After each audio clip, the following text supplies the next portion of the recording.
आदार्स team की तरफ से आप सबका स्वागत है। सावन के महीने की आप सबको हार्दिक शुभकामनाएं।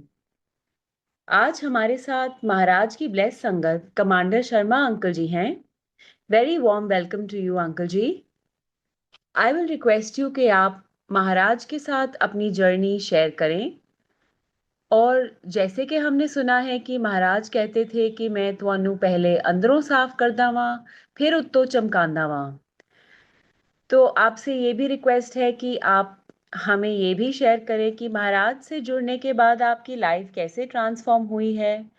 और थोड़ा सा अंकल जी प्लीज़ ये भी शेयर करें कि सत्संग की मर्यादा, लंगर प्रसाद की मर्यादा और पंक्चुअलिटी, इन चीज़ों का महत्व और जैसे आपने एक्सपीरियंस किया हो अपने शब्दों में हमें ज़रूर बताएं। Thank you so much uncle.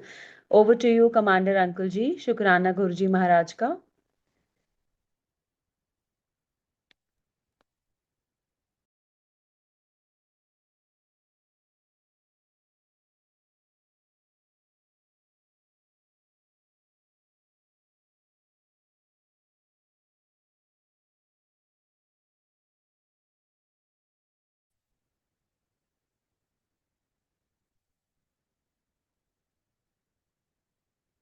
जय गुरु जी संगत जी।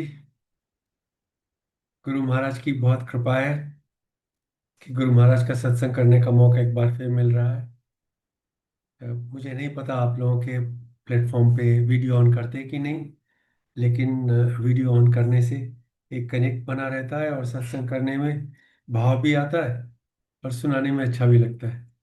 कर सकते हैं तो कर लीजिए, नहीं कर सकते हैं कोई बात नहीं। गुरु महाराज के साथ में जर्नी बहुत पहले शुरू हुई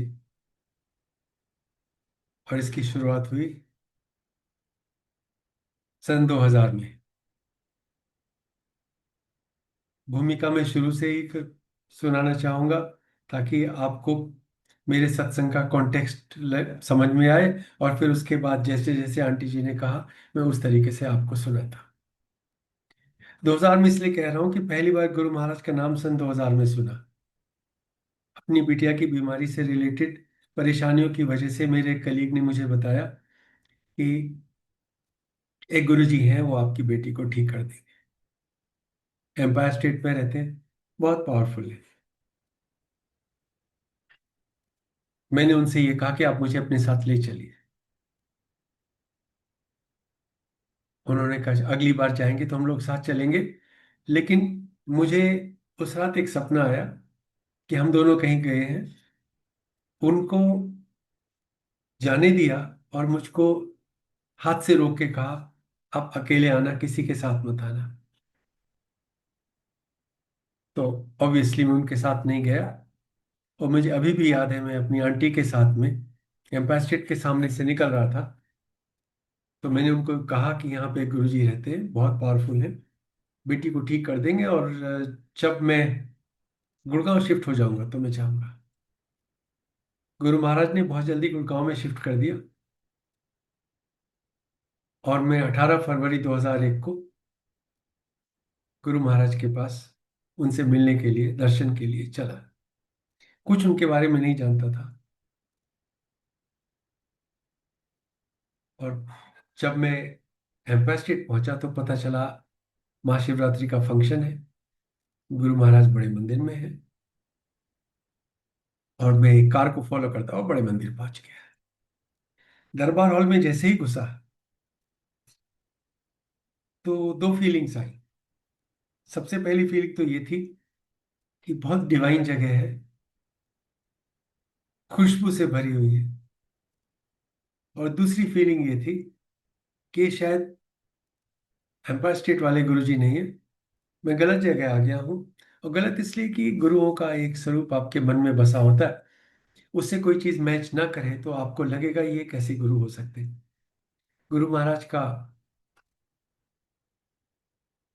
सब कुछ बिल्कुल निराला था, भव्य था, मन को बांधने वाला था, और आपको उस डिविनिटी का अनुभव कराने वाला था जो आपको सामान्य रूप से नहीं मिलती है, लेकिन अलग था।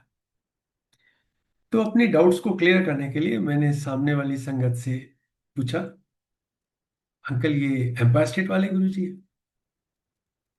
अंकल तो नहीं कहा उस समय, शायद मैंने उन्हें भाई साहब कहा। तो उन्होंने मुझे धीरे से दो बात बोली, अंकल आप सही जगह आ गए हो, और दूसरी बात कही, यहां से कहीं मत जाना। ये दो बातें आज जब पीछे मुड़ के देखता हूं तो गुरु की संगत के रूप में, गुरु के पास आने के बाद पहला डिफाइनिंग मोमेंट था। और मैं इस बात को इस तरह से कहता हूं तो जरूर सुनाता हूं। आप सब लोग जो गुरु महाराज से जुड़े हैं, उन्हें ये बात हमेशा याद रखनी चाहिए कि वो सही जगह है, और ये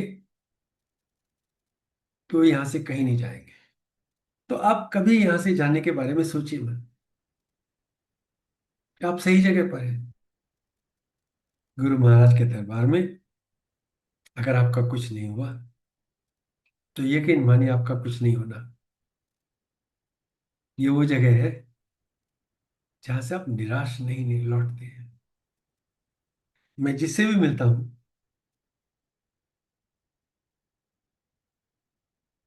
मैं ये बात अक्सर सुनता हूं कि अंकल हम जहां से निकले थे और आज जहाँ पहुंचे हैं, उसमें बहुत अलग तरह का अंतर है।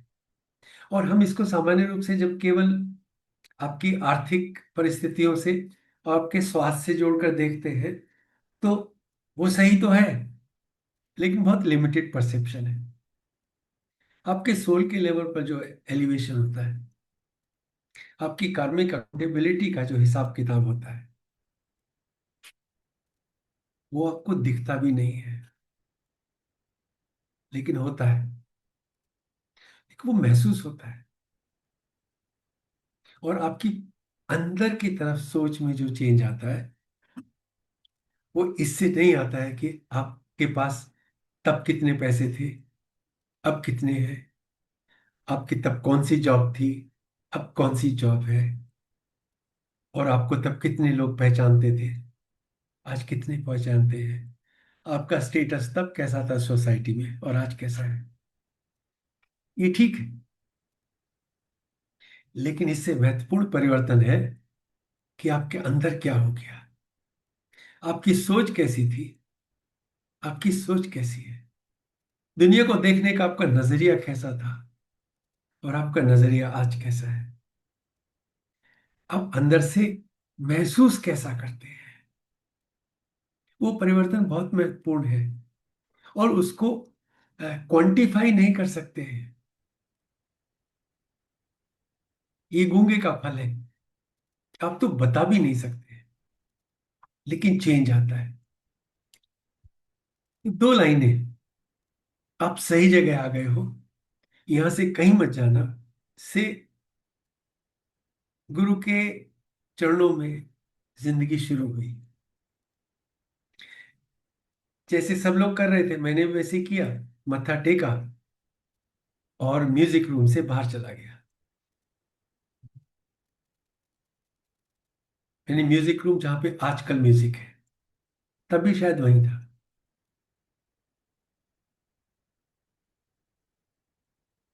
वहां लंगर की व्यवस्था थी। एक संगत मेरे पास आए, मैं तो किसी को जानता नहीं था, लेकिन मेरे पास आए और मुझे बोले कि गुरु के हुक्म के बिना घर मत जाना। ये तीसरी इंस्ट्रक्शन थी, सही जगह आ गए हो, यहां से कहीं मत जाना, और गुरु के आदेश के बिना घर मत जाना।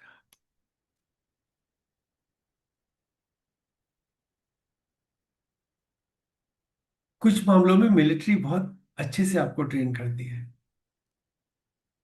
और उसमें से एक है आदेश का पालन करना, वो भी बिना किंतु परंतु के। कोई आर्गुमेंट नहीं, क्यों घर ना जाओ, ये क्या बात हो गई, कुछ नहीं।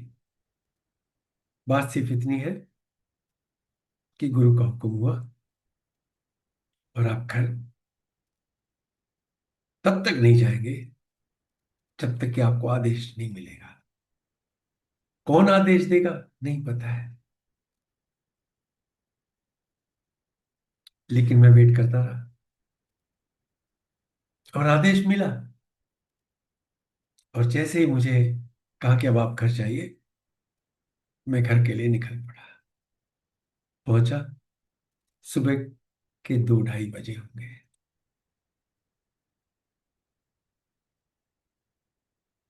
घर में महाराज के बारे में कोई बात नहीं हुई, लेकिन इतना तय हो गया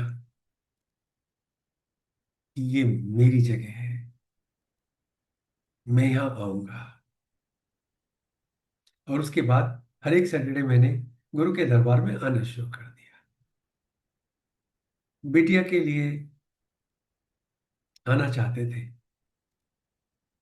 और उसकी शुरुआत हो गई थी उस दिन जिस दिन मैं अपनी आंटी को लेके एम्पायर स्टेट के सामने से निकला था, करीब अक्टूबर 2000।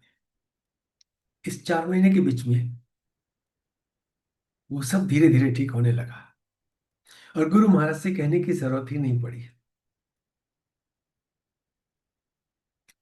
ये अलग बात है कि उनसे बोलने की हिम्मत मुझे कभी नहीं हुई, आज भी नहीं होती है। और उसके पीछे बड़ा सीधा सा कारण है। मुझे कभी ऐसा नहीं लगा कि मैं डिजर्व करता हूं कि मैं ऐसे गुरु के चरणों में बैठ पाऊं।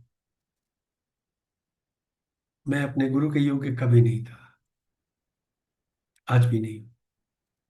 लेकिन यहां हूं क्योंकि हमारे गुरु कृपालु है, दयालु है।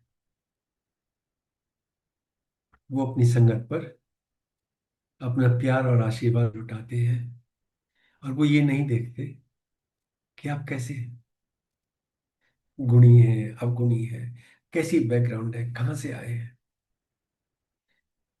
तो एक तरीके से मैं वहां पहुंच तो गया।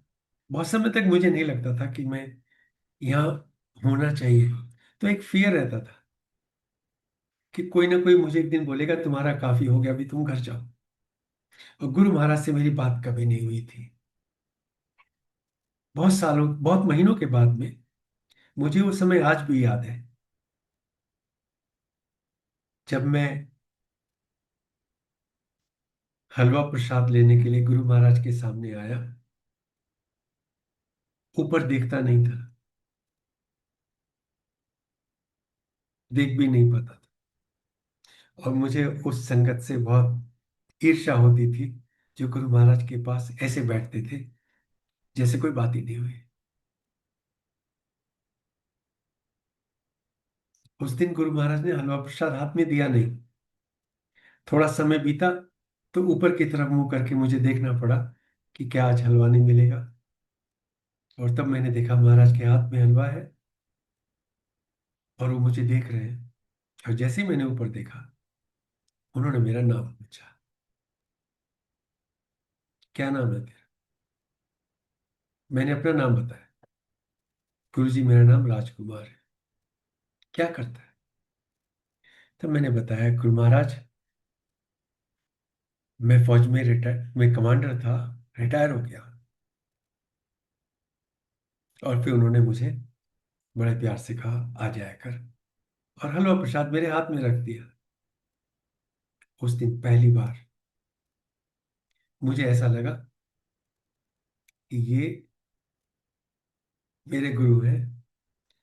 इन्होंने मुझे, मैं जैसा भी हूं, स्वीकार कर लिया है, और मुझे आज्ञा दे दी है कि मैं आया करूं। उसके बाद जब मैं आता था तो डर के नहीं आता था। कोई मुझे कहने वाला नहीं है तुम जाओ। क्यों? गुरु महाराज ने मुझे आज्ञा दी कि मैं आया करूं। और ये गुरु की संगत के रूप में मेरा दूसरा डिफाइनिंग मोमेंट था।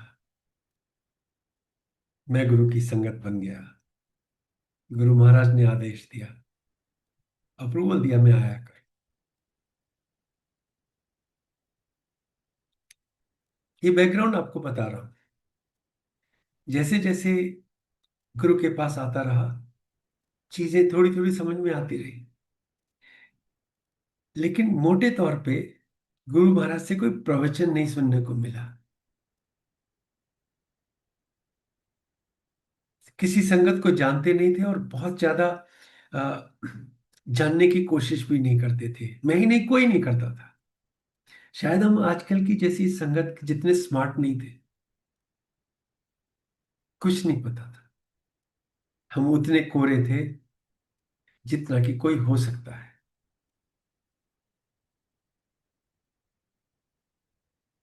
बहुत दिनों के बाद में सुना कि गुरु महाराज ने कहा कि जब गुरु के पास आया करो तो अकल को जूतों के पास छोड़ दिया करो। मुझे ऐसी फीलिंग नहीं हुई ज्यादा कि मैं अकल का इस्तेमाल करता हूँ। मुझे लगा मैं तो, मेरे पास तो है ही नहीं, तो छोड़ने वाली कोई दिक्कत नहीं है। गुरु के पास आप जितने साधारण बन के, जितने कोरे बन के आ सकते हैं, आप वैसे आए। आपकी भलाई उसी में है। तो अक्ल का इस्तेमाल नहीं। और ये पहली समझ थी। गुरु के पास आते रहे।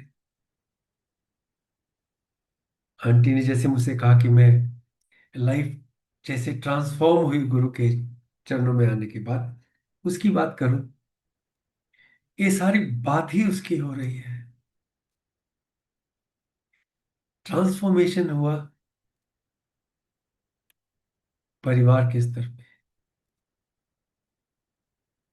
जॉब के स्तर पे, और सोच के स्तर पे। मैं वो हुई नहीं जो मैं था, और सब कुछ जो बदला अच्छे के लिए बदला। उसके बाद में एक और सोच संगत के माध्यम से हम तक पहुंची। पहली तो थी अकल जूतों के पास। दूसरी सोच थी कि गुरु से मांगना मत, गुरु को मान लेना।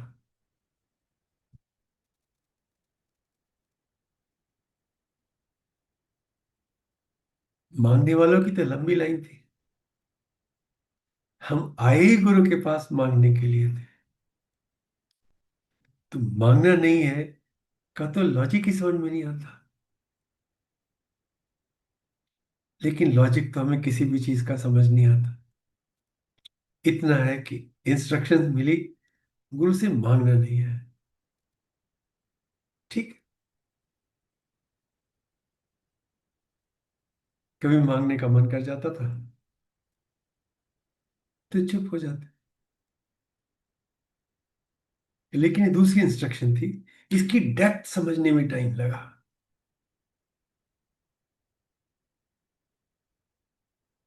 और जो समझ आई वो ये है, मांगा उससे जाता है जो आपसे अलग हो। मांगने की प्रोसेस में एक लेने वाला होता है, एक देने वाला होता है। और जितना आप मांगते हैं, ये आपके और आपके गुरु के बीच में इस अंतर को हमेशा बना के रखता है। आप गुरु के हो नहीं सकते। और वो इसलिए नहीं हो सकते कि आप अपने और गुरु के बीच के उस डिस्टेंस को ब्रिज नहीं होने दोगे। और जितना मांगते रहोगे उतना आप अपने आप को गुरु से अलग करते रहोगे। तो एक तो ये बात हो गई। और ये मेरी सोच है। आप अपनी तरह से सोचने के लिए स्वतंत्र हैं, और स्वतंत्र होना भी चाहिए। सोच तो अपनी है। किसी दूसरे के बताए रास्ते पे चलने से आपका भला नहीं होने वाला है। और वो हमें तीसरे पॉइंट पे लाता है। आपके और गुरु के बीच में और कोई नहीं होना चाहिए। महाराज को ये बिचौलिया शब्द बिल्कुल पसंद नहीं था।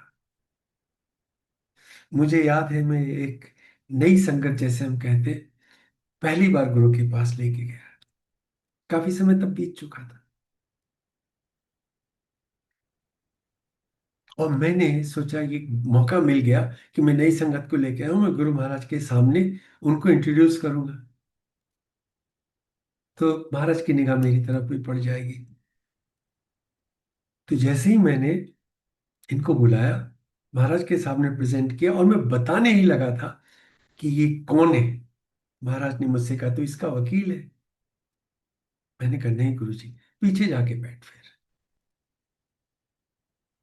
इतना भी दखल गुरु का अपनी संगत के और अपने बीच में मंजूर नहीं था। धीरे धीरे समझ में आया कि बिचौलिया केवल इंसान ही नहीं होते, वो तो होते ही हैं। गुरु के आपके बीच में कोई और हो, इसका फायदा नहीं हो सकता है। लेकिन गुरु के आपके बीच में केवल इंसान हो, ये नहीं होता। गुरु के आपके बीच में आपकी कई बातें, आपकी गुरु से मांगी हुई बातें, और आपके गुरु के प्रति कुछ कमिटमेंट बीच में आ जाते हैं, और वो आ गए हैं तो गुरु महाराज उसको फिर सेटल करने के लिए बाध्य हो जाते हैं, और इसकी जिम्मेदारी आपकी होती है। मैं एक उदाहरण लेता हूं। मैं कोविड में 2020 में यूएस में फंस गया, मैं और आंटी, और थोड़ा बहुत समय नहीं, समझिए जब शुरू ही हुआ था तो मार्च का महीना 2020 का, और ये जुलाई तक हम वहीं थे।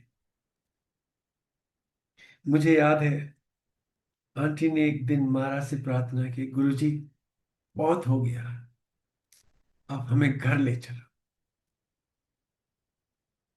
और फिर एक और बात जोड़ दी, घर पहुंच के मैं आपको लड्डू बना के खिलाऊंगी। अब अच्छी खासी बात थी गुरु की आपकी, अभी लड्डू बीच में आ गए और आपका कमिटमेंट बीच में आ गया। हुआ कुछ इस तरह से कि मेरे पास एक मैसेज आया कि यूनाइटेड की फ्लाइट 2 दिन बाद जा रही है, और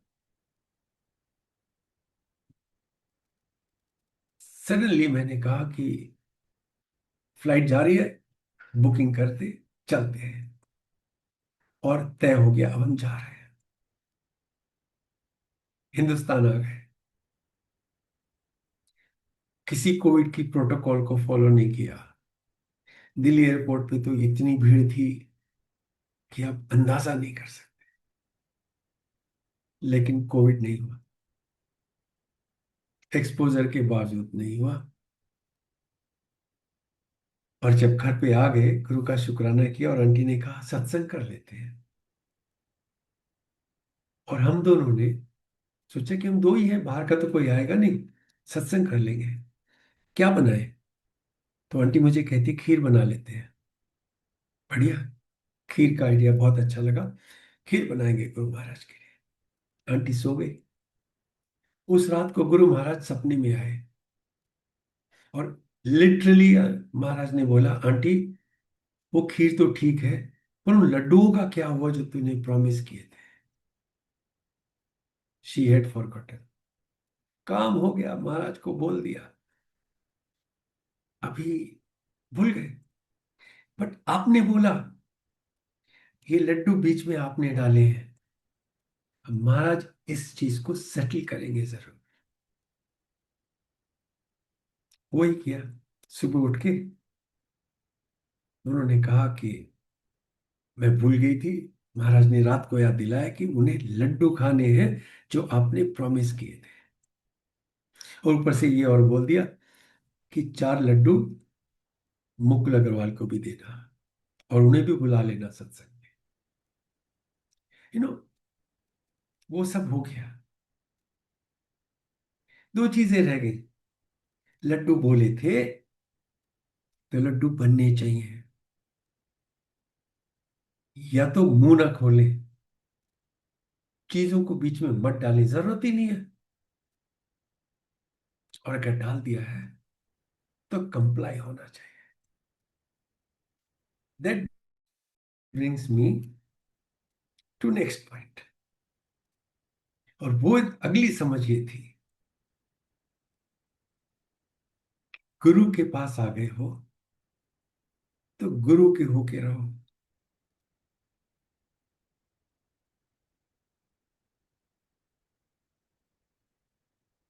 एक शब्द सुना करते थे, एक तकिया भरोसा तेरे चरण का, होर सबे ढाया ढेरिया। गुरु के चरणों का भरोसा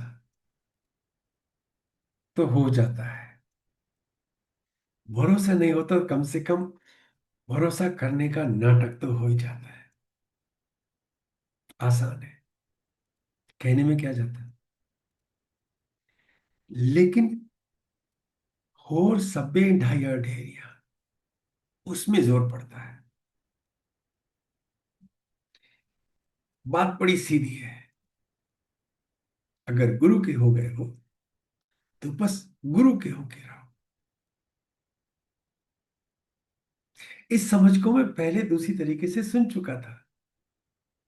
बचपन से गीता पढ़ता था, ज्यादा नहीं, लेकिन पढ़ता था। और वहां पर एक मैंने कृष्ण जी और अर्जुन के बीच में संवाद में मैंने एक जगह पढ़ा था कि वो अर्जुन को कह रहे हैं कि अर्जुन तू सब कुछ छोड़ के मेरी शरण में आ जा, मैं तुझे तेरे पापों से मुक्त कर दूंगा।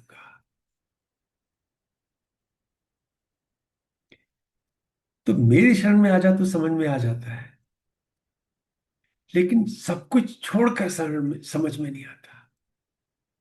तो इसका यह भी मतलब है, अगर सब कुछ नहीं छूटा तो शरण में नहीं आए।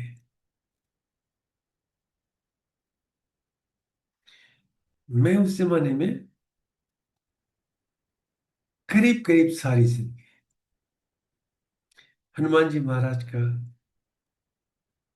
भक्त रहता था, और मुझे कभी ऐसी फीलिंग नहीं है कि मुझे हनुमान जी को छोड़ना है। मेरी फीलिंग हमेशा ये रही कि हनुमान जी ने, महाराज ने मुझ पर कृपा की है और मेरा हाथ गुरु महाराज को थमा दिया है। कुछ इस तरह से कि जैसे आपने 10th कर लिया हो या 12th कर लिया हो, और अब आपका स्कूल चेंज हो गया, आपका प्रिंसिपल बदल गया, और इंटरमीडिएट कॉलेज के प्रिंसिपल ने, हेड ने आपका हाथ पकड़ के डिग्री कॉलेज के प्रिंसिपल को थमा दिया हो कि जी अब ये बच्चा आपका हुआ, मैंने इसको यहाँ तक लेकर आया। तो इसका मतलब ये हुआ कि श्रद्धा तो उतनी ही बनी है। आप किसी को छोड़ थोड़ा ही देते हैं, आपके मन से कुछ जाता नहीं है, श्रद्धा वहीं बनी रहती है। हनुमान जी आज भी पूजनीय है। छोड़ने का मतलब ये नहीं है कि आपने उनसे पीछा छुड़ा लिया। हर एक वो शिक्षक जो आपको ज्ञान देता है, अगली क्लास में भेज देता है, आप उनके प्रति श्रद्धा थोड़ा ही छोड़ देते। लेकिन जब गुरु के पास आ गए हैं और गुरु के होके रहे हैं, इसका मतलब ये है कि हिसाब किताब आपका अब गुरु के साथ होगा। जो मांगे ठाकुर अपने से, सोई सोई देवे। ठाकुर से नहीं, ठाकुर अपने से अपना ठाकुर बनाया जाता है। और ये कुछ इस तरह की बात महाराज से समझी शब्दों के माध्यम से, वो ये कि जो जिसको पूजता है ना, उसका हो जाता है। लेकिन अगर आप गुरु को पूजते हैं तो आप गुरु के हो जाते हैं। अब आप गुरु की जिम्मेदारी है। लेकिन जो बहुतों को पूजते हैं, बहुतों की शरण में रहने की कोशिश करते हैं, वो किसके हुए? उन्हें खुद नहीं पता।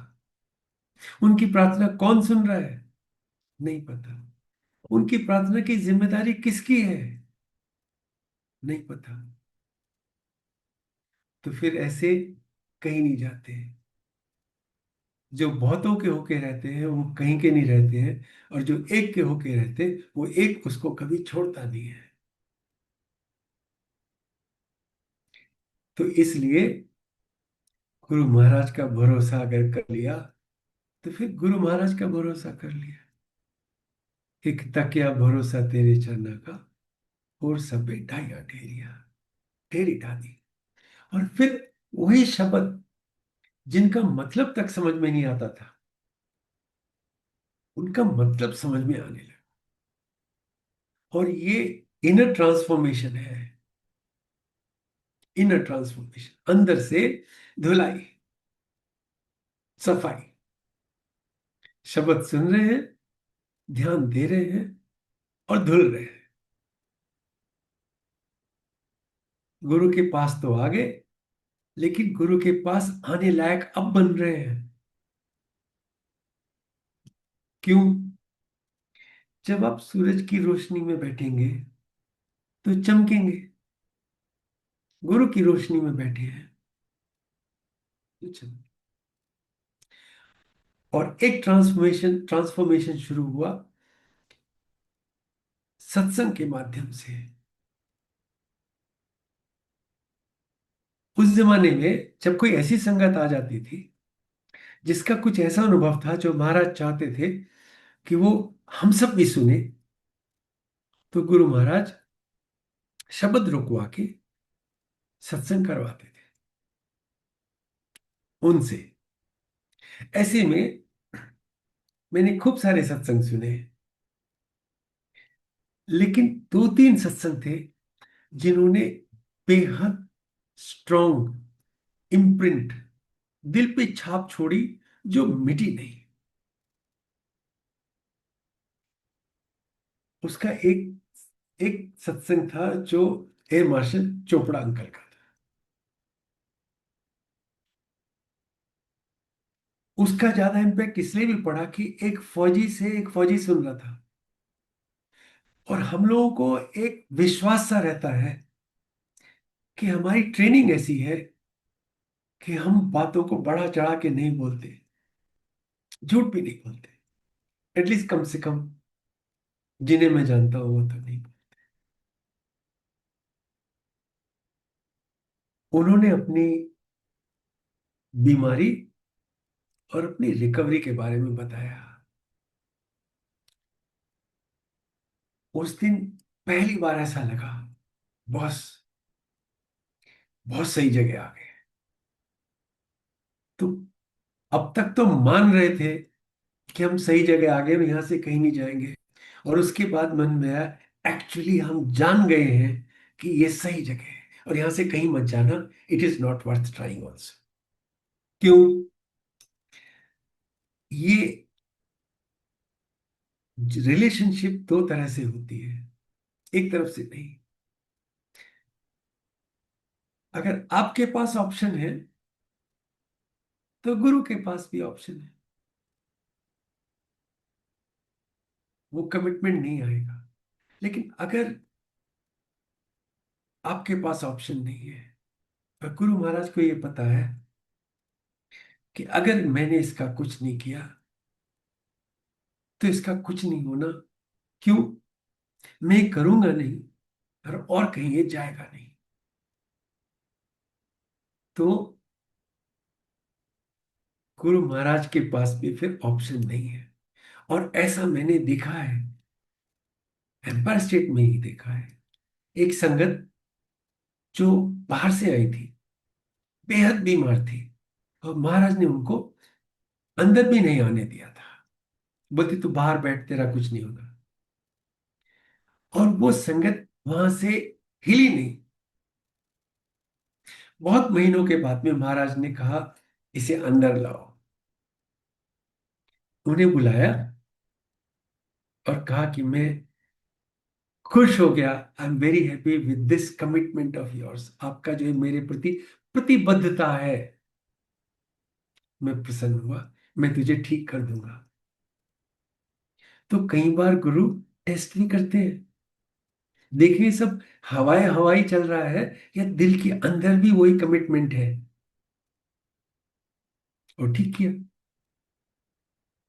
तो ऑप्शन नहीं होना चाहिए, इसलिए वो ढेरियां ढहनी जरूरी है। चोपड़ा अंकल ने अपना सत्संग सुनाया कि किस तरीके से गुरु महाराज ने उनको 40 सेकंड के अंदर जैसे ही देखा, ग्रेटर कैलाश में गए थे पहली बार, और बिना किसी इंट्रोडक्शन उन्होंने कहा, चोपड़ा तू ठीक हो गया, मैंने तुझे ठीक कर दिया। और उसके बाद उनका अपना सत्संग था। लेकिन मुझे इतना समझ में आ गया था कि ठीक करने के लिए गुरु को कहना बहुत है। और फिर बोला जाओ अपने टेस्ट वगैरह कराओ, तुम ठीक हो गए, फौजी हो, समझदार हो, एक दिन छोड़ के रिपोर्ट लेके आना। रिपोर्ट ली, अंकल बहुत हद तक ठीक हो चुके थे, बात खत्म हुई। लेकिन ऐसी बहुत सी संगत है जो आती तो है, पर रिजल्ट इस तरह के ड्रामेटिक नहीं होते। और ये सवाल उनसे पूछा गया तो उन्होंने उसका जवाब गुरु महाराज से ही मांगा। महाराज कुछ संगत है जो आपके पास आती है, बहुत समय से आ रही है, मैं तो एकदम से आया ठीक हो गया, ऐसा क्यों हो जाता है? गुरु महाराज ने बोला कि देखो, तुम फौजी हो, मैं तुम्हें फौजी की तरह से समझाता हूं। ट्रांसमिशन जिस एंटीना के थ्रू हो रहा है, ट्रांसमीटर के थ्रू हो रहा है, वो ट्रांसमिट करता रहता है। लेकिन रिसीवर अगर ट्रांसमीटर से ट्यून नहीं है और अलाइन नहीं है, तो कितना भी ट्रांसमिशन हो जाए, रिसीवर में कुछ नहीं आता। तो प्रॉब्लम मेरे एंड पे नहीं है, प्रॉब्लम संगत के एंड पे है। ये लोग यहाँ हैं तो, लेकिन ये फोकस्ड नहीं, अलाइन नहीं। फिजिकली होने से कुछ नहीं होता। और उन्होंने कहा कि जब मैंने तुझे एक बार में देखा तो मैं समझ गया था कि आप मेरी तरफ पूरी तरह फोकस्ड हो। मैंने आपको एक एनर्जी का ट्रांसमिशन दिया और आपने पूरा रिसीव कर लिया और आप ठीक हो गए। और मैंने आपको बता दिया, तुझे ठीक कर दिया। मांगने से काम नहीं चलता, गुरु का आशीर्वाद लेने के लिए तैयार होना होता है। और वो सारी बातें जो आपको गुरु के आशीर्वाद के लिए तैयार करती है, वो मुश्किल नहीं है। यही 3-4 चीजें हैं जिन पे हम लोग बात कर रहे थे। तो वो 4 चीजें कौन कौन सी हो गई? अक्कल जूतों के पास, मांगो नहीं मनो, एक के भरोसे रहो, और डायरेक्ट कनेक्शन से होना चाहिए।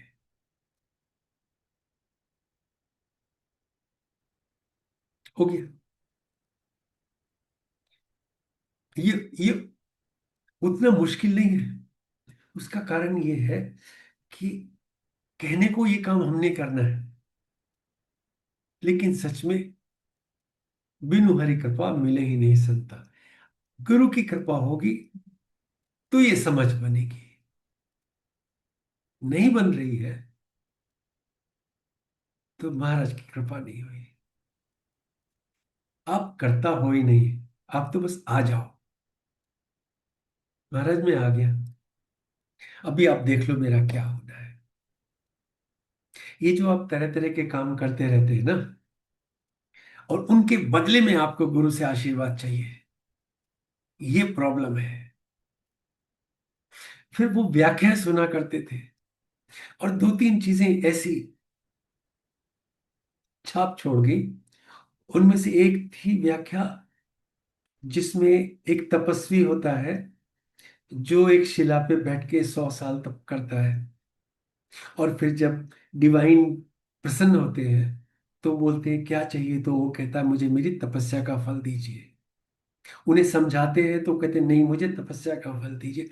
तो जिस शिला पे बैठा था, उस शिला ने कहा कि महाराज जी, मेरे ऊपर 100 साल बैठा है, पहले मुझे अपने सिर पे 100 साल रखे, फिर जो बचे दे दीजिए इसको। तब समझ में आया कि आप कुछ करने के बदले में गुरु से कुछ मत मांगे हैं, और कुछ भी करते हैं तो इसलिए नहीं करिए क्योंकि आपको उसके बदले में गुरु से कुछ चाहिए। ये करने से गुरु प्रसन्न हो जाएंगे, और ये करे तो ये और वो करे तो वो, ये वही तपस्वी वाली बात है। तब निरंकार ने या ईश्वर ने उनसे पूछा कि तुझे तपस्या का फल चाहिए या बख्शीश चाहिए? गुरु का आशीर्वाद चाहिए। क्योंकि आशीर्वाद जो है ना, वो समझा उन्होंने कि वो हिसाब किताब में नहीं होता, वो अपनी इच्छा से गुरु जो चाहे दे दे। और आप हिसाब किताब में पढ़ रहे हैं।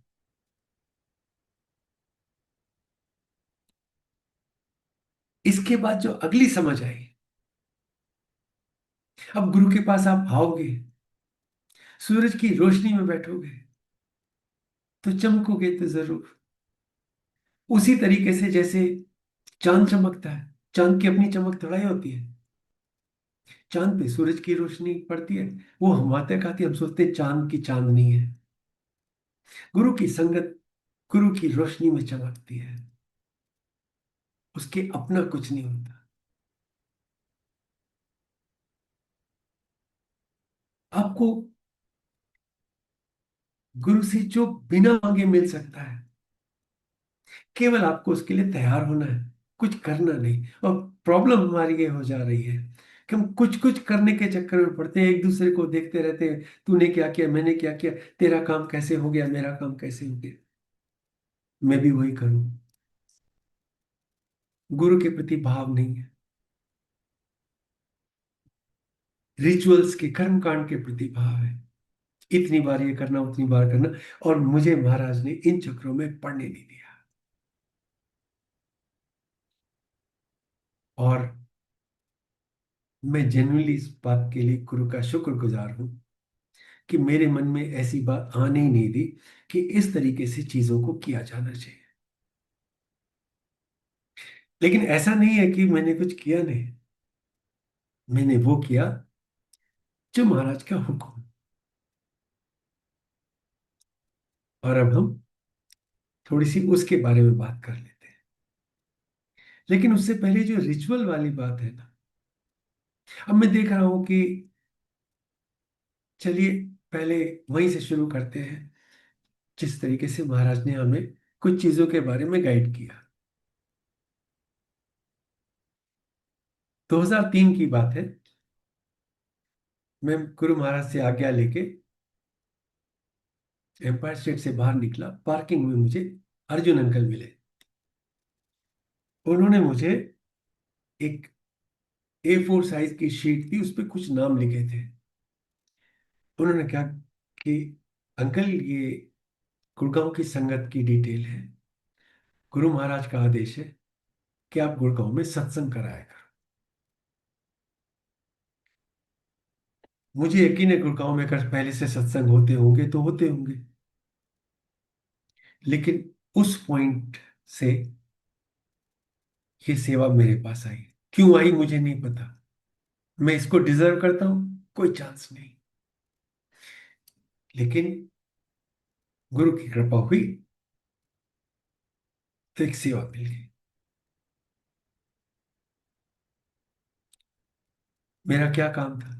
संगत को इकट्ठा करना, घरों में जाना, सत्संग कराना। और सत्संग क्या होता था? गुरु की आपके ऊपर जो कृपा हुई है, उसका बखान करना, उसका वर्णन करना, उसको दूसरों को सुनाना है। ऐसा गुरु क्यों चाहते हैं? महाराज जाने। आई एम नो वन, मैं कोई नहीं हूं कि मैं ये बताऊं कि इसलिए ऐसा करना चाहिए, लेकिन करना चाहिए। ये गुरु का आदेश है, और वो आदेश आज तक बदला नहीं है। महाराज ने बाकी चीजों के बारे में नहीं बोला, सिर्फ इतना कहा कि जो कृपा गुरु की संगत पर होती है, संगत उसका शुक्राना करे, तो मेरी समझ ये है कि उससे हिसाब सेटल हो जाता है। आप पे कृपा हुई, आपने शुक्राना कर दिया, देन वो लूप क्लोज हो गया। आप आगे बढ़ जाओ। शुक्राना बहुत महत्वपूर्ण है। केवल इसलिए गुरु को आपके शुक्राने से कोई मतलब नहीं है। वैसे आप जरूरत से ज्यादा छोटे हैं। हम सारे के सारे कीड़े मकोड़े भी नहीं है उनके सामने। शुक्राना करना हमारे लिए जरूरी है, गुरु के लिए नहीं, हमारे लिए। तो वो शुक्राना सत्संग के माध्यम से होना शुरू हुआ। उसकी ज्यादा डिटेल में नहीं जाऊंगा, सिर्फ इतना कि गुरु महाराज ने कहा कि 5 से 7 के बीच में होना चाहिए, तीसरे संडे को होना चाहिए, और एक मीठा और एक नमकीन चाय प्रसाद, 3 चीजें सत्संग में सर्व की जानी चाहिए। 7 बजे हार्ड स्टॉप है। 7 बजे आपको संगत को हाथ जोड़ के बोलना पड़ेगा कि जी गुरु का सत्संग समाप्त हुआ। अब जिसे जिसे एम्पायर स्टेट जाना है वो प्लीज एम्पायर स्टेट जाए गुरु के दर्शन के लिए। 7 बजे इसलिए कि 7:30 महाराज का दरबार खुलता था और आधा घंटा जाने में लगता, तो बहुत सारी संगत वहां से सीधी चली जाती। और जिन्हें फिर उसके बाद में बैठ के सत्संग सुनना है, गुरु का गुणगान करने से मन कभी नहीं भरता था। वी वुड कंटिन्यू विद अच्छे सेपरेट थिंग। सत्संग 2 घंटे का, और उस 2 घंटे में शब्द नहीं चलते थे। एक भी शब्द नहीं चलता था। न हमारे पास उस तरह से स्वरूप था, न दूसरी चीजें थी। तो प्योर गुणगान और कुछ नहीं। और फिर धीरे धीरे दूसरी चीजें आई, कुछ अच्छे के लिए, कुछ इतने अच्छे के लिए नहीं। लेकिन सत्संग उस फॉर्मेट में अब नहीं होता। कोई बात नहीं, फॉर्मेट कुछ भी हो, लेकिन सत्संग के कोर पे क्या है? मेन कोर्स क्या है सत्संग का? गुरु का गुणगान। कैसे?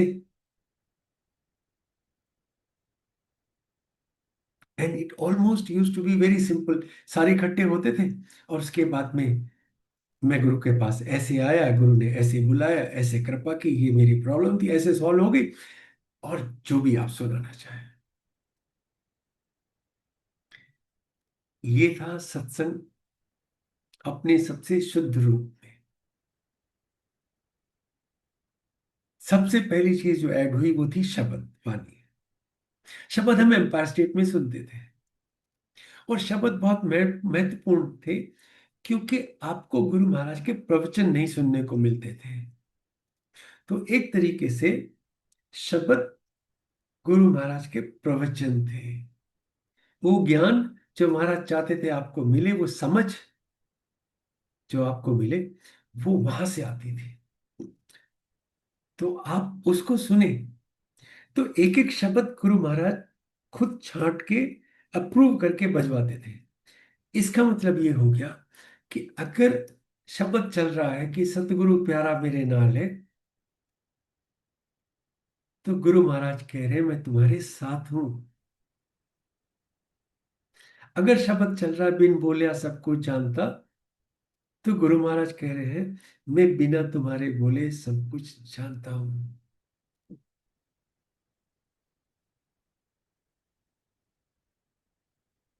फिर बात रह क्या गई? एक एक शब्द गुरु का वाक्य है, इसलिए इन शब्दों की महत्ता बढ़ गई। देखिए, एक एक शब्द जो भी आप सुनते हैं उसकी महिमा है, और वो सब के सब पूजनीय है, ध्यान देने योग्य है, सुनने योग्य है, और सम्मान करने योग्य है। मगर उनमें से कुछ गुरु ने आपके लिए छांटे। वो आपके लिए है, क्योंकि उसमें वो मैसेज है जो आपके लिए एप्लीकेबल है। कुछ इस तरह से, जैसे मैं इसका उदाहरण क्या दे सकता हूं, ये कि गुरु महाराज ने बस छांटा और कहा आप ये सुनो। तो समय के साथ में ये बदल नहीं सकता है। ये वो धरोहर है जो गुरु ने आपके लिए छांट के सिलेक्ट करके दे दी। इसमें आपके लिए हर वो समझ है जो होनी चाहिए। तो जो शब्दों की उपयोगिता है वो ये है कि वो आपको वो ज्ञान देते हैं, वो समझ देते हैं, और एक तरीके से गुरु की वाणी है, उनको सुनिए। लेकिन सत्संग में वो नहीं होने थे। वो एम्पायर स्टेट में सुनते थे और घर आ जाते थे। लेकिन समय के साथ में क्या हुआ कि जब संगत बढ़ गई तो संगत ये कहने लगी कि अंकल हम सबको आ जाने दो, तब शेयरिंग शुरू करेंगे, तब तक आप एक दो शब्द चला लिया करो।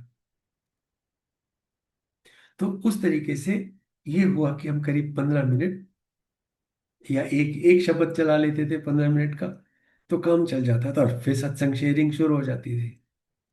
जैसे ही कोरम पूरा हुआ, सत्संग शेयरिंग, सत्संग संगत और बढ़ गई, आने में थोड़ा टाइम लगा। तो फिर ये हो गया कि दो शब्द चला लिया करेंगे, और फिर बढ़ाते बढ़ाते ये करीब 1 घंटे हो गया। उससे ज्यादा का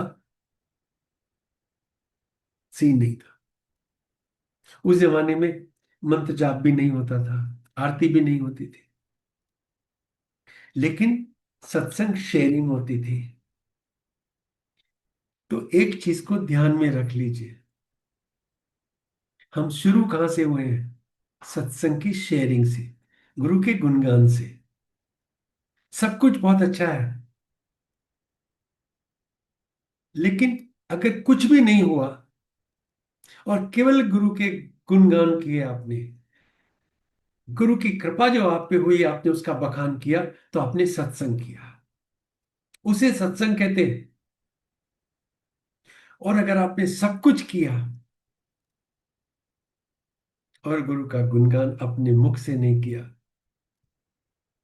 आपके ऊपर जो गुरु की कृपा हुई है उसका शुक्राना नहीं किया, वो लूप क्लोज नहीं किया, तो आपने सब कुछ किया और आपने सत्संग नहीं किया।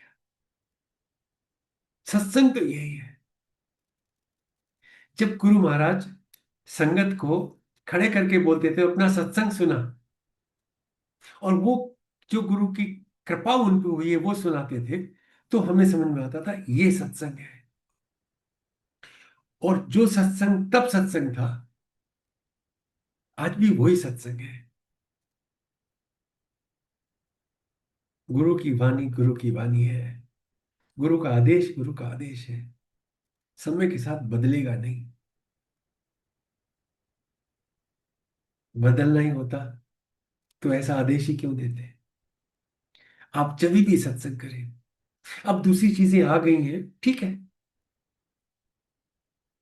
उसको इस तरीके से ट्रीट करें कि जैसे भोजन में मेन कोर्स होता है और स्टार्टर्स होते हैं और सैलेड होता है और दूसरी चीजें होती है, लेकिन मेन कोर्स होता है, मेन कोर्स।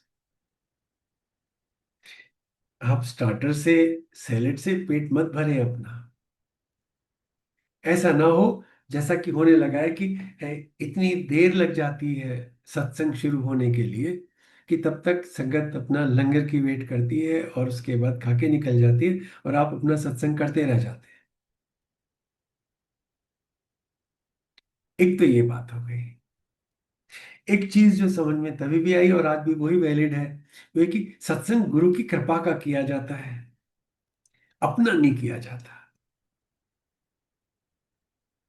आप उस सत्संग में गुरु की कृपा के बीच में उतने ही है जितना कि जरूरी है। सत्संग गुरु का हो रहा है, गुरु की कृपा का हो रहा है, आपके किस्से सुनने का नहीं हो रहा, लेकिन आपके किस्से जरूरी हैं, केवल उतने जितने गुरु की कृपा को प्रॉपरली संगत को सुनाने के लिए जरूरी है। अब मैं माफी चाहता हूं शब्द का इस्तेमाल करूं, आप अपने बारे में नहीं बोले। It is not about you, it is always about Guru. Always, हमेशा गुरु के बारे। और जब आप सत्संग शुरू करते हैं और गुरु तक नहीं पहुंच रहे हैं और टाइम बीत रहा है, तो जो संगत है सुन रही है, वो ये सोचती है कि ये सब तो ठीक चल रहा, पर अभी गुरु कहाँ है इस सब में। गुरु होने चाहिए। इसलिए केवल कॉन्टेक्स्ट बताएं, और फिर अगर आपका सत्संग 5 मिनट में खत्म हो जाए तो 5 में हो जाए, और 50 मिनट में हो तो 50 में हो। लेकिन जिक्र गुरु का हो, कृपा गुरु की हो, बात गुरु की हो, संगत कभी बोर नहीं होती। संगत बोर आपके किस्सों से होती है। तो ये हो गया रिचुअल्स मिनिमम। अब हम तो शब्द सुनते थे, आजकल पता नहीं क्या क्या सुनते। आरती शुरू हो गई थी महाराज की आज्ञा से, तो आरती हो गई थी। लेकिन अब आरती की थाली में क्या क्या रखा जाता है नहीं पता, क्यों रखा जाता है नहीं पता, उससे क्या होगा नहीं पता। लेकिन एक ऐड रिचुअल ऐड कर लिया, जैसे आंटी ने हमारी ने लड्डू ऐड कर लिए थे। Now you are stuck with that. जिसकी जरूरत नहीं थी, वो आपके गुरु के बीच में प्रोसेस के रूप में, रिचुअल के रूप में एक बिचौलिया बन के खड़ा हो गया। Keep it simple. क्यों? आप जो भी ऐड करेंगे उसकी मर्यादा होती है। आप उस मर्यादा का पालन करें। और अगर आप कुछ ऐड नहीं करते तो उसकी कोई मर्यादा नहीं होती है। आपके गुरु के बीच में कोई नहीं है तो कोई नहीं है। आप हो, गुरु है। तो अब जब सत्संग करें, तो अब मेरी सलाह है, गुड़गांव में 2003 से अभी 2026 हो गए, गुरु का गुणगान करते हुए और गुरु की प्यारी संगत को उनका गुणगान करते हुए सुनते हुए बहुत कुछ बदल गया। गुरु वही है, गुरु की कृपा वही है, गुरु का गुणगान वही है, आप वही हो। बाकी सारी चीजें सेकेंडरी है। अच्छा है, महत्वपूर्ण है, माहौल बनाने के लिए अच्छा है, लेकिन सत्संग तो गुरु का गुणगान है, केवल गुरु का गुणगान वो जरूर करिए। शुक्राना शब्द सुनने से और शुक्राने का गाना लगाने से ज्यादा जरूरी है कि आप खड़े होकर खुद शुक्राना करें। खुद गुरु आपके मुंह से सुनना चाहते हैं कि आप किस तरह से गुरु का शुक्राना करते हैं। अपने मुंह से, दूसरे के मुंह से नहीं, भजन से नहीं, गाने से नहीं। वो बहुत बढ़िया ठीक है, मगर नहीं, अपने मुंह से और दिल से। दिखावे के लिए नहीं, दिल से शुक्राना करिए। क्यों? और उसके पीछे आप कितना भी कर लें, आप गुरु की कृपा का कभी हिसाब किताब नहीं कर पाएंगे। लेकिन हिसाब किताब हमने करना भी नहीं। हमें वो करना है जो हमें करने को कहा गया है। आप बस गुरु का आदेश मानिए, बाकी गुरु पे छोड़ दीजिए। तो आप जब सत्संग करें, दो चीजें और गुरु महाराज के अ, साथ में दो चीजें जुड़ी। अगर आप गुरु की संगत है तो आपको दो चीजों का ध्यान बहुत जरूरी है। और मैं इसको ओवर एम्फेसाइज कर ही नहीं सकता हूं, क्योंकि इसमें कोई कंप्रोमाइज नहीं हो सकता। उसमें सबसे पहला है पंक्चुअलिटी, दूसरा है डिसिप्लिन। हर चीज, हर चीज समय पे हो और सही तरीके से हो, भाव से हो जरूर। और उसमें इधर उधर के रिचुअल्स नहीं जुड़े हो। जितना क्लीनली, जितना प्यार से, जितना भोले भाव से जितना समर्पण के भाव से आप गुरु से जुड़ेंगे उतना ही बढ़िया है, और फिर आपको किसी चीज की जरूरत नहीं पड़ेगी। देखिए, मुझे कभी ऐसा भाव नहीं आया कि मेरे घर में गुरु महाराज का दरबार लगना चाहिए। अब नहीं आया। और मेरा लॉजिक हमेशा एक रहा है। वो लॉजिक ये है, अगर आपके मन में मंदिर नहीं है तो आप बाहर किसी भी मंदिर में नहीं है। मैं इसको फिर से कहूं, अगर आपके दिल में मंदिर नहीं है तो आप बाहर किसी भी मंदिर में नहीं है, चाहे आप कुछ भी कर ले। तीन मंदिर होते हैं। एक तो हमारा मंदिर है, एक आपके घर में गुरु का मंदिर है, और आप आपके दिल में अंदर गुरु का मंदिर है। तो आपका प्रयास ये है कि बाहर के मंदिर से गुरु चल के आपके घर में आ जाए, और घर से चल के आपके हृदय में पहुंच जाए।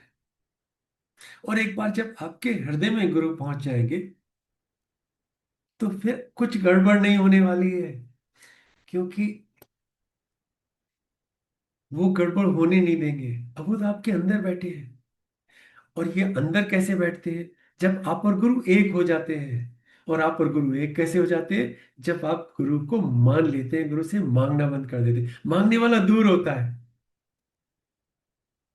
लेकिन जब गुरु आपके अंदर हृदय में आ जाते।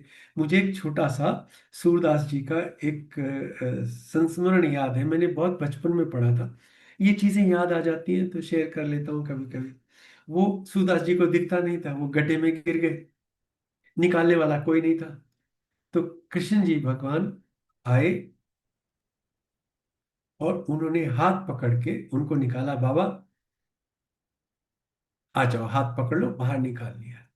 और अंधे तो थे, लेकिन जैसे ही हाथ पकड़ा, उन्हें पता चल गया कि ये तो मेरा इष्ट देव है, मेरे भगवान है कृष्ण। और उन्होंने कस के हाथ को पकड़ लिया, और कृष्ण जी ने हाथ को छुड़ाने के लिए थोड़ा मेहनत की और हाथ छुड़ा लिया। तो सूरदास जी ने उस समय के ऊपर एक दोहा लिखा, और दोहा ऐसा था, हाथ छुड़ावत जात हो, निबल जानी के मोह, हृदय ते जब जाओगे, मर्द बदे हो तो है। कि हे भगवान, मुझे कमजोर समझ के हाथ तो छुड़ा के जा रहे हो, तो मर्द तो मैं आपको तब मानूंगा जब मेरे दिल से निकल के दिखाओगे। नहीं निकल सकते हैं। तो आप गुरु महाराज को अपने मन के मंदिर में धारण करें। और जब मन के मंदिर में आ जाएंगे तो आपके लिए फिर बाहर के किसी भी मंदिर की वो महत्वता नहीं रह जाएगी जो कि मन के मंदिर की है। और अगर मन में नहीं आए तो फिर कहीं वो धक्के खाते रहो। तो गुरु को मानो। मन में मंदिर में आने का मतलब है गुरु को मान लो। तो मैं इस बात को यहां ये कह के खत्म कर सकता हूं कि जो मांगने वाला है ना, वो मानने वाला नहीं हो सकता कभी भी। और मानने वाले को मांगने की जरूरत नहीं पड़ती है।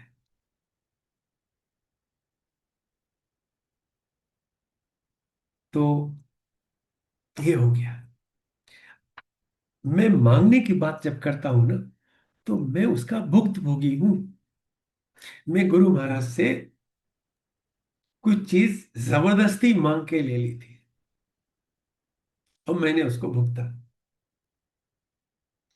मुझे वासुदेव अंकल ने जितना समय दिया है उसके हिसाब से मैं समझता हूं कि मैं ये और शॉर्ट में सुना दूं अपना अनुभव, ताकि आपको लग जाए कि मैं हवा में नहीं बोल रहा हूं, मैं भुगता हुआ हूं। मैंने गुरु से मांग के जबरदस्ती अपने लिए कुछ लेने की कीमत अदा की है। अब मैं कॉन्टेक्स्ट सुनाता हूँ शॉर्ट में, क्योंकि वो बैकग्राउंड जरूरी है, फिर गुरु महाराज के गुणगान पे आ जाएंगे फौरन। मैं एक फ्रेंच कंपनी में काम करता था, और मुझे एक अमेरिकन कंपनी ने अपने हिंदुस्तान की चीफ एग्जीक्यूटिव के लिए इंटरव्यू लिया और शॉर्टलिस्ट कर लिया। लेकिन अपॉइंटमेंट लेने से पहले किसी और ने मेरी जगह ले ली और फिर मैं रह गया। तो 2003 से शुरू हुआ है किस्सा, 2004 में आ गया। 4 में वो चला गया तो उन्होंने मुझे फिर बुलाया कि आप आ जाएंगे। मैंने सोचा चलो ठीक है, प्रमोशन है, बड़ी बात है, मैं हाँ कर दी। लेकिन अब एक और साहब आ गए और वो 2005 तक रहे। 2005 में वो चले गए तो ये लोग फिर से मेरे पास आए, शर्मा जी गलती हो गई, माफी चाहते हैं, मगर क्या आप ज्वाइन कर सकते हैं? और तब मेरे मन में आया कि 2 साल होने को हो जाएंगे, मैं महाराज से परमिशन ले लूं, ये मिल नहीं रहा है, मुझे ये असाइनमेंट चाहिए, मैं गुरु महाराज से जाके मांग लेता। आप समझ रहे हैं? मांग लेता हूं। और फिर पूरी स्कीम बना के महाराज के सामने पहुंच गया। मैं खुद बोल नहीं सकता था, इसलिए मैंने सिंगला अंकल से रिक्वेस्ट की थी कि वो गुरु महाराज से मेरे बारे में बोल दे। मैं केवल उनके सामने हाथ जोड़ के खड़ा रहा। महाराज किचन के बराबर की कैबिनेट पे बैठे थे, चरण नीचे लटका रखे थे, कमर दीवार से लगी हुई थी, और मैं और अंकल हाथ जोड़ के सामने साइड में खड़े थे। तो उन्होंने बताया कि कमांडर अंकल को इस तरीके से जॉब की ऑफर है जो कि मिल नहीं रही है। तो महाराज ने आंख बंद की, थोड़े रुके, और फिर कहते तेनू जॉब दी लोड नहीं है, तेनू जॉब जॉब दी लोड नहीं है, तू मेरे को आ जा। अब आप सोचिए, आज अगर गुरु महाराज मुझे इस बात को कहे तो एक सेकंड ना लगे गुरु की सेवा में हाजिर होने के लिए। लेकिन जब आप मानते नहीं हो ना, तो मांगने का जो मजा है वो है ही अलग। दिल को तसल्ली मिल जाती है कि गुरु से मांग लिया, मिल ही जाएगा। कायदे से मुझे वहां से हट जाना चाहिए था। अर्जुन को कृष्ण जी ने भी तो यही बोला था कि अर्जुन तू सब कुछ छोड़ के मेरी शरण में आ जा। महाराज ने बोला मेरे को आ जा। अर्जुन ने मान ली थी, मेरे से गलती हुई। मैं वहां खड़ा रहा, 10 सेकंड और खड़ा रहा, बोला कुछ नहीं, लेकिन मैं गया भी नहीं वहां से, हाथ जोड़े खड़ा रहा। सिंगला अंकल ने गुरु जी से कुछ बोला, महाराज ने फिर मेरी तरफ देखा, आंख बंद की और बोले चल कमा ले पैसे, विच मीन्स नौकरी मिल गई। मैं पैसे के लिए ही तो कर रहा था, नहीं तो वो 2 साल से बेइज्जती तो कर ही चुके थे, जॉब दे के भी नहीं दे रहे थे, कितना अपमान और सहना था। लेकिन पर्क्स ऐसी थी कि लगता था नहीं नहीं यार कर ही लो, बेइज्जती से क्या होता है, किसने देखा। और मंडे को उन्होंने फोन करके कहा कि कमांडर कब ज्वाइन कर सकते हो। गुरु की कृपा हो गई, जॉब मिल गई। तो उसके बाद की दो सिचुएशन थी। पहली तो ये कि गुरु महाराज ने, जब मैं मत्था टेक रहा था अगले सैटरडे आके, तो बोलते हैं कि कमांडर, रिटायर्ड फौजी को उसकी घरवाली भी नहीं पूछती, मैंने तेरी इतने की जॉब लगवाई है। And he was right on the point, he new. और तब मुझे समझ में आया कि 2 साल से जॉब नहीं मिल रही थी क्योंकि महाराज नहीं चाहते थे मैं इसे करूं, और मैंने जबरदस्ती गुरु से ये मांग लिया और मना नहीं किया उन्होंने। लेकिन जब आप मांगते हैं ना, तो केवल वो नहीं होता जो आप मांगते हैं, उसका एक तरीके से एक नेगेटिव बैगेज भी आपके साथ आता है। और इस केस में आ गया। गुरु महाराज ने किसी संगत को बता, मैंने कमांडर को 4, और वो 4 साल जो महाराज देख रहे थे वो मैं नहीं देख रहा था, और मुझे वो 4 साल गुरु महाराज के चरणों में बिताने चाहिए थे। ये 2005 की बात थी, अक्टूबर 2005 को जॉब मिला। मन में था महाराज बैठे हैं, क्या दिक्कत है, वो सब संभाल लेंगे, उनकी एक निगाह बहुत है जिंदगी को सीधा करने के लिए। लेकिन ये दिमाग में नहीं था कि 2007 में गुरु महाराज महासमाधि ले लेंगे। और अभी तो 2 साल हुए थे 2007 में, 2 साल और बाकी थे, और 2009 आते हुए जिंदगी नरक बन गई। उसकी ज्यादा डिटेल में नहीं जाऊंगा, फिर वही वाली बात है। अब मेरा किस्सा सुनने के लिए नहीं बैठे, आप गुरु की कृपा सुनने के लिए बैठे। आंटी ने गुरु महाराज से प्रार्थना की, गुरु जी बेटी की इंजीनियरिंग पूरी हो जाने दो, इसका जो करना है तभी करना।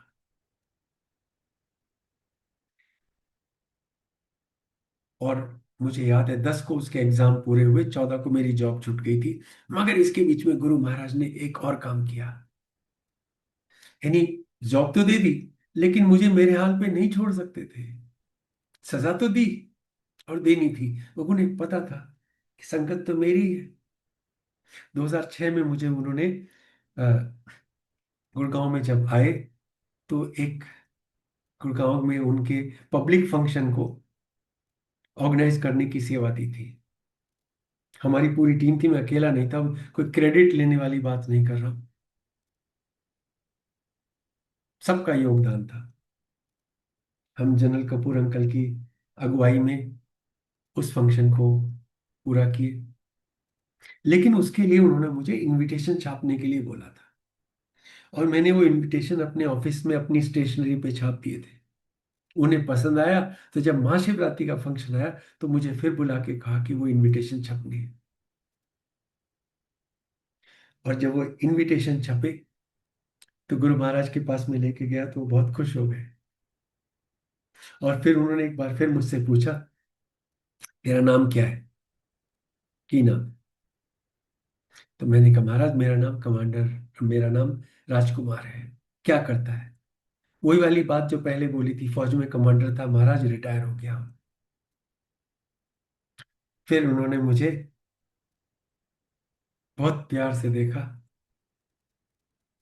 और बोले, गुड़गांव का कमांडर बनाया संगत को इकट्ठा कर।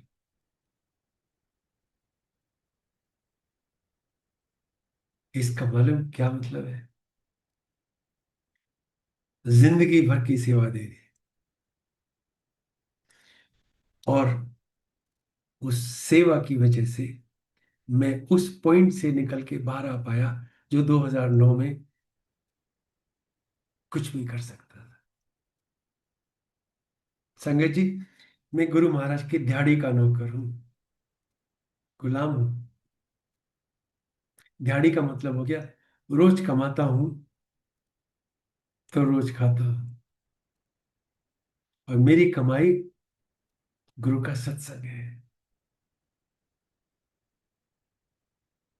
गुरु का सत्संग है।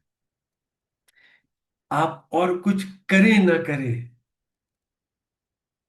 आप गुरु का गुणगान कर लें। संगत जी, आप कुछ आपको आता है कि नहीं आता है, आपको गुरु से प्यार करना आना चाहिए। आप चाहे निपट हैं, कोरे हैं, प्यार करते बहुत है। आप महाराज से जुड़िए तो सही। आप महाराज के ऊपर सब कुछ छोड़ दीजिए, भूल जाइए और सब कुछ। ये शान पट्टी रहने दीजिए, ये रिचुअल्स रहने दीजिए। क्या करने से गुरु कैसे, गुरु से जबरदस्ती ब्लेसिंग थोड़ा ही ली जा सकती है। गुरु से ब्लेसिंग लेने के लिए, उन आशीर्वाद के लिए आपको तैयार होना पड़ेगा। तैयार हो जाइए। तैयार कैसे होते हैं? सब कुछ महाराज पे छोड़ के तैयार होते हैं। आप जानो प्रभु, अब मैं आ गया, अब मैं आपका हुआ, अब मैं आपकी प्रॉब्लम हूं, अब मैं कहीं नहीं जाऊंगा, आपकी चौखट पे।